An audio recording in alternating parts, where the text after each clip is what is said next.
আমাদের সাধ্যের সবটুকুনি আমরা ঝাঁপিয়ে পড়েছি। আমরা এই যাবৎকালে এখনো পর্যন্ত অর্থাৎ গত পরশুদিন থেকে কাজ শুরু করেছি। আমরা এখনো পর্যন্ত 700 মেট্রিক টন খাবার আমরা কিনেছি।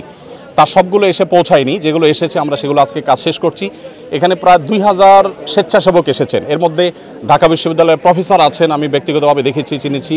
আবার ঢাকা ইউনিভার্সিটি সহ সমস্ত বিশ্ববিদ্যালয়গুলোর বিভিন্ন বিশ্ববিদ্যালয়ের স্টুডেন্টরা এসেছেন, বিভিন্ন শ্রেণী পেশার মানুষ এসেছেন, বিভিন্ন ব্যবসায়ীরা এসেছেন।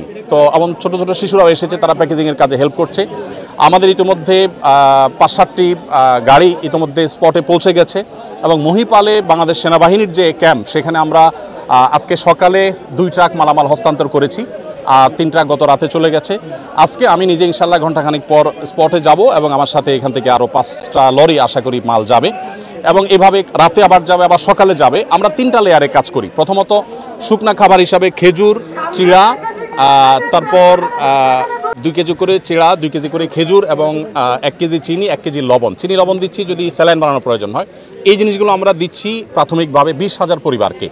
আর 40,000 পরিবারের জন্য 10 কেজি করে চাল, 2 লিটার সয়াবিন তেল, 2 কেজি মসুর ডাল এবং 1 কেজি লবণ, 1 কেজি চিনি দিচ্ছি। আলুটা দিতে পারছি না, কারণ আলু পচে যাওয়ার আশঙ্কা আছে, কারণ লরিতে দেখা যায় পথে রাস্তায় কী হবে আমরা জানি না। যদি 2 দিন জ্যামে পড়ে থাকে তাহলে সেক্ষেত্রে এগুলো পচে যাবে। সেক্ষেত্রে আমরা হয়তো নগদ কিছু টাকা দিব যাতে করে তারা কিনে নিতে পারে। এটা হলো দ্বিতীয় লেয়ার, অর্থাৎ এখনও রান্না করার পরিস্থিতি নেই, আমরা শুকনা খাবার দিচ্ছি। খেজুর 4-5টা খেলে খাবারের কাজ হয়ে যায়। সেই সাথে আমরা একটু পানি শুকোতে শুরু করলে কাল বা পরশু সকাল থেকে আমরা চাল ডাল সহ ভারী খাবার দেব। এরপর তারা যখন ঘরবাড়িতে যাবেন তখন আমরা 25 কেজি করে চাল ইনশাআল্লাহ আশা করছি যে আমরা 20,000 পরিবারকে দেব। এরপরে 4th লেয়ারে গিয়ে আমরা 4,000 পরিবারকে ঘর বানিয়ে দেওয়ার প্ল্যান করেছি। পরিপূর্ণ ঘর বানাতে না পারলেও 4 বান করে টিন এবং কিছু নগদ টাকা 10 বা 20,000 টাকা, যেটি আমাদের সুযোগ আমরা এটা দেবো। এখনও পর্যন্ত আমাদের কাছে ফান্ড এসে সব পৌঁছায়নি। আলহামদুলিল্লাহ গত 24 ঘন্টার ভিতরে প্রায় 3 লক্ষ মানুষ আমাদেরকে অনলাইনে ডোনেশন করেছেন। এর ভিতরে 1 টাকা, 5 টাকা, 10 টাকা সব রকমের আছে।